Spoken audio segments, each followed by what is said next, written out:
Hello friends, welcome to my YouTube channel Simply Joyce. നമ്മൾ കുറേ നാൾക്ക് ശേഷമാണ് ഞാൻ വീണ്ടും ഒരു വീഡിയോ ആയിട്ട് നിങ്ങളുടെ മുന്നിലേക്ക് എത്താൻ പോകുന്നത്. ഇന്ന് നമ്മൾ ഡിസ്കസ് ചെയ്യാൻ വേണ്ടി പോകുന്നത് മുഗൾ വംശത്തിൻ്റെ സ്ഥാപകനായിട്ടുള്ള ബാബറിനെ കുറിച്ചിട്ടാണ്. അപ്പോൾ നമുക്ക് നേരെ ക്ലാസ്സിലേക്ക് പോകാം.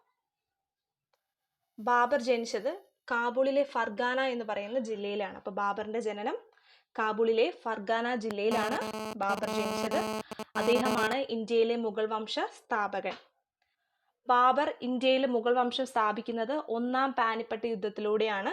ഒന്നാം പാനിപ്പട്ട് യുദ്ധത്തിൽ ഇബ്രാഹിം ലോധിയെ പരാജയപ്പെടുത്തിക്കൊണ്ടാണ് അദ്ദേഹം മുഗൾ സാമ്രാജ്യം ഇന്ത്യയിൽ സ്ഥാപിക്കുന്നത്. അതുകൊണ്ട് തന്നെ സാഹസികനായിട്ടുള്ള മുഗൾ ചക്രവർത്തി എന്നറിയപ്പെടുന്നതും ബാബറിനെ തന്നെയാണ്. സാഹസികനായ മുഗൾ ചക്രവർത്തി എന്ന് അറിയപ്പെടാനുള്ള മറ്റ് കാരണങ്ങൾ അദ്ദേഹം ഒന്നാം പാനിപ്പട്ട് യുദ്ധത്തിൽ പീരങ്കി, കുതിരപ്പട, തോക്ക് എന്നിവയൊക്കെ ഉപയോഗിച്ചിരുന്നു. അപ്പോൾ ഇന്ത്യയിൽ ആദ്യമായിട്ട് അല്ലെങ്കിൽ ഇന്ത്യക്കാരെ ആദ്യമായിട്ട് പീരങ്കി പരിചയപ്പെടുത്തുന്ന ഭരണാധികാരിയും ബാബർ തന്നെയാണ്. ബാബർ എന്ന വാക്കിൻ്റെ അർത്ഥം സിംഹം എന്നാണ്. ബാബർ എന്ന വാക്കിൻ്റെ അർത്ഥം സിംഹം എന്നാണ്. ഞാൻ ബ്രാക്കറ്റിൽ കടുവാന്ന് കൊടുത്തിട്ടുണ്ട്. ഒരു പക്ഷേ എക്സാമിനൊക്കെ ഓപ്ഷൻ്റെ അകത്ത് സിംഹം കണ്ടില്ല, കടുവയാണ് തന്നിട്ടുള്ളത് എങ്കിൽ നമുക്ക് കടുവ ഓപ്ഷനായിട്ട് സ്വീകരിക്കാവുന്നതാണ്. ബാബറിൻ്റെ യഥാർത്ഥ നാമം സഹിറുദ്ദീൻ മുഹമ്മദ് ബാബർ എന്നാണ്. അപ്പം യഥാർത്ഥ നാമം എന്താണ്? സഹിറുദ്ദീൻ മുഹമ്മദ് ബാബർ. തുർക്കിഷ് വംശത്തിലെ ഭരണാധികാരിയാണ് ഇദ്ദേഹം. ഇദ്ദേഹം ആത്മകഥ രചിച്ച മുഗൾ ചക്രവർത്തി. അപ്പം സ്വന്തമായിട്ട് തൻ്റെ കാര്യങ്ങൾ എഴുതിയ വ്യക്തി അല്ലെങ്കിൽ ആത്മകഥ രചിച്ച മുഗൾ ചക്രവർത്തിയാണ് ബാബർ. തൻ്റെ ആത്മകഥയുടെ പേരെന്താണ്? ബാബർനാമ അല്ലെങ്കിൽ തുസുക്കി ബാബറി. അപ്പം ബാബർനാമ അല്ലെങ്കിൽ തുസുക്കി ബാബറി ആരുടെ ആത്മകഥയാണ്? മുഗൾ വംശസ്ഥാപകനായിട്ടുള്ള ബാബറിൻ്റെ ആത്മകഥയാണ്. ഇത് എഴുതിയിരിക്കുന്നത് ചഗതായി തുർക്കിഷ് ഭാഷയിൽ ചഗതായി എന്ന തുർക്കിഷ് ഭാഷയിലാണ് ഇത് എഴുതിയിരിക്കുന്നത്. അപ്പോൾ ഒന്നുകൂടെ പറയാം പോയിന്റ്. ബാബറിൻ്റെ ആത്മകഥയുടെ പേര് ബാബർനാമ അല്ലെങ്കിൽ തുസുക്കി ബാബറി. എഴുതിയിരിക്കുന്ന ഭാഷ ചഗതായി തുർക്കിഷ് ഭാഷയിലാണ് എഴുതിയിരിക്കുന്നത്. ബാബറിനെ ആത്മകഥാകാരന്മാരുടെ രാജകുമാരൻ എന്നും അറിയപ്പെടുന്നു. അപ്പോൾ ആത്മകഥാകാരന്മാരുടെ രാജകുമാരൻ എന്നറിയപ്പെടുന്നു ആരെ തന്നെയാണ്? ബാബറിനെയാണ്. പേർഷ്യൻ ഭാഷയിൽ കവിതകൾ എഴുതിയ മുഗൾ ചക്രവർത്തിയും ആരാണ്? നമ്മുടെ ബാബറാണ്. അപ്പം പേർഷ്യൻ ഭാഷയിൽ കവിതകൾ എഴുതിയ മുഗൾ ചക്രവർത്തി, ആത്മകഥാകാരന്മാരുടെ രാജകുമാരൻ, മുഗൾ വംശത്തിൻ്റെ സ്ഥാപകൻ, സാഹസികനായിട്ടുള്ള മുഗൾ ചക്രവർത്തി എന്നൊക്കെ അറിയപ്പെടുന്ന ആരെ തന്നെയാണ്? ബാബറിനെയാണ്. ആത്മകഥയിൽ അദ്ദേഹം തൻ്റെ ബാബർനാമ എന്ന് പറഞ്ഞ ആത്മകഥയിൽ ഇന്ത്യയെയും ഇന്ത്യക്കാരെയും ഇഷ്ടമല്ല എന്ന് പറഞ്ഞിട്ടുണ്ട്. അപ്പം ആത്മകഥയിൽ ഇന്ത്യയെയും ഇന്ത്യക്കാരെയും ഇഷ്ടമല്ല എന്ന് സൂചിപ്പിച്ച മുഗൾ ഭരണാധികാരി ആരാണെന്ന് ചോദിച്ചാൽ ആരാണ്? ബാബറാണ്. പക്ഷെ അദ്ദേഹത്തിന് നമ്മുടെ ഇന്ത്യയുടെ സമ്പത്തും സ്വത്തും ഒക്കെ ഇഷ്ടമായിരുന്നു കേട്ടോ. അതുപോലെ ഇന്ത്യൻ മാമ്പഴത്തെക്കുറിച്ച് ആത്മകഥയിൽ രേഖപ്പെടുത്തിയ മുഗൾ ഭരണാധികാരിയും ആര് തന്നെയാണ്? ബാബറാണ്. ഇന്ത്യയിൽ റോസാപ്പൂക്കൾ ആദ്യമായി കൊണ്ടുവന്നതും ബാബറാണ്. ആദ്യമായി ഇന്ത്യയെ പീരങ്കിപ്പട പരിചയപ്പെടുത്തി. അത് നമ്മൾ ഓൾറെഡി പറഞ്ഞു അല്ലേ, സാഹസികനായ ഭരണാധികാരി എന്നറിയപ്പെടുന്നതിൻ്റെ ഒരു റീസൻ്റെ അത് നമ്മൾ പറഞ്ഞായിരുന്നു. ഇന്ത്യയിൽ ആദ്യമായിട്ട് പീരങ്കിപ്പട കൊണ്ടുവരുന്ന ആരാണ്? ബാബറാണ്.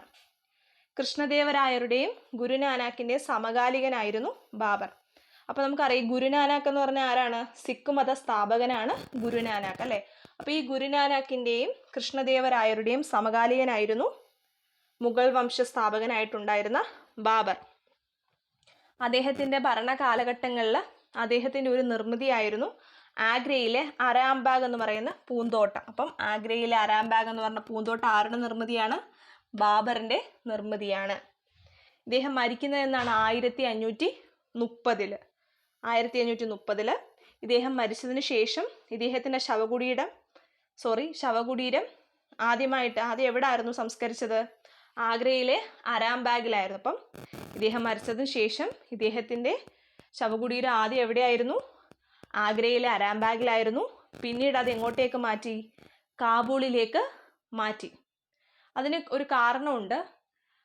ബാബർ താൻ ജീവിച്ചിരുന്ന സമയങ്ങളിലും അതുപോലെ തന്നെ തൻ്റെ ആത്മകഥയിലും ഒക്കെ തന്നെ പല തവണയായിട്ട് പറയുന്നുണ്ട് തനിക്ക് ഏറ്റവും പ്രിയപ്പെട്ട സ്ഥലം എന്ന് പറയുന്നത് കാബൂളാണെന്ന്.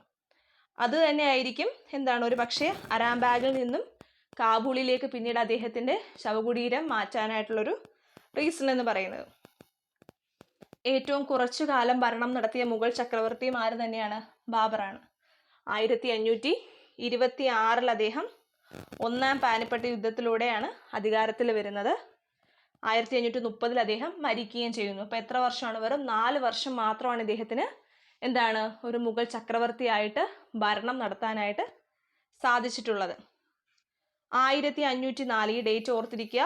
ബാബർ കാബൂൾ പിടിച്ചടക്കിയ വർഷം 1504. ഇനി അങ്ങോട്ട് പറയുന്ന 4 വർഷങ്ങൾ നിങ്ങൾ കൃത്യമായിട്ട് ഓർത്തിരിക്കണം. നമ്മൾ പറഞ്ഞു വളരെ കുറച്ച് സമയം മാത്രമാണ് ബാബർ ഭരണം നടത്തിയെന്ന്. ആ ഭരണം നടത്തി ഓരോ വർഷവും അദ്ദേഹം ഓരോ യുദ്ധങ്ങളിൽ ഏർപ്പെടുന്നുണ്ട്. അപ്പോൾ അതാണ് നമ്മളിനി പറയുന്നത്. ഒന്ന്, 1526 മുഗൾ സാമ്രാജ്യം സ്ഥാപിച്ചുകൊണ്ട് നടന്ന ഒന്നാം പാനിപ്പട്ട് യുദ്ധം. ഇതിൽ അദ്ദേഹം ഇബ്രാഹിം ലോധിയെ പരാജയപ്പെടുത്തിക്കൊണ്ടാണ് എന്ത് സ്ഥാപിക്കുന്നത്? മുഗൾ സാമ്രാജ്യം സ്ഥാപിക്കുന്നത്. അങ്ങനെ ഇന്ത്യയിൽ മുഗൾ സാമ്രാജ്യം സ്ഥാപിച്ചുകൊണ്ട് അധികാരത്തിലേറിയ അദ്ദേഹം ഹിന്ദുസ്ഥാന്റെ ചക്രവർത്തി എന്ന് സ്വയം പ്രഖ്യാപിക്കുന്നുണ്ട്. രണ്ടാമത്തെ യുദ്ധം നോക്കിയേ, 1527 ഖൻവാ യുദ്ധം. 1527 ഖൻവാ യുദ്ധം. ഇത് നടന്നത് ബാബറും രജപുത്ര രാജാവായ മഹാറാണ സംഗ്രഹ സിംഹനുമായിട്ടായിരുന്നു.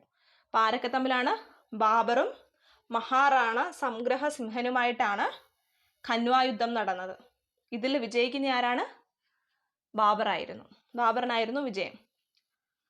അടുത്ത യുദ്ധം 1528 ചന്ദേരി യുദ്ധം. അത് ബാബറും മദീന റായി, മാൽവ ഭരണാധികാരിയായിട്ടുണ്ടായിരുന്ന മദീന റായിയും ബാബറും തമ്മിലുള്ള യുദ്ധമായിരുന്നു ചന്ദേരി യുദ്ധം. 1528 നടക്കുന്നു.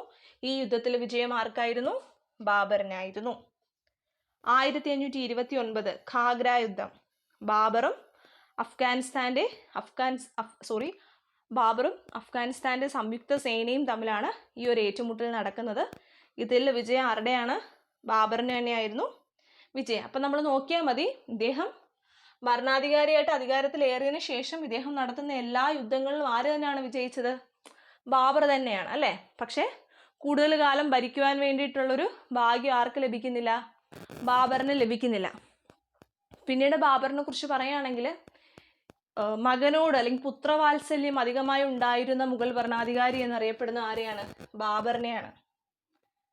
എന്ന് വെച്ച് കഴിഞ്ഞാൽ അദ്ദേഹം മരിക്കുന്ന സമയത്തും തൻ്റെ മരണനേരത്തും തൻ്റെ മകനായിട്ടുള്ള ഹുമയൂണിന് വേണ്ടിയിട്ട് പ്രാർത്ഥിക്കുന്ന ഒരു വ്യക്തിയായിരുന്നു എന്നാണ് ചരിത്രകാരന്മാർ പറയുന്നത്. അപ്പം അദ്ദേഹം മരിച്ചെന്നാണ് 1530. പ്രധാനപ്പെട്ട പോയിന്റ്സ് ഒന്നുകൂടെ പറയാം.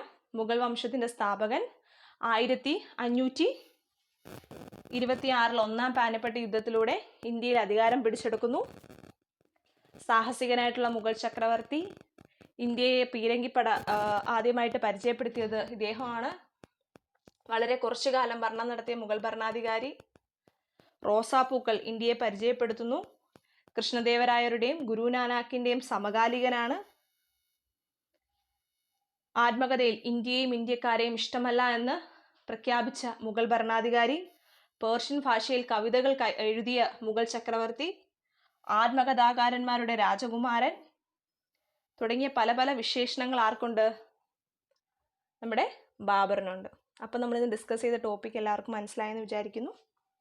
നെക്സ്റ്റ് വീഡിയോയിൽ കാണാം. Thank you.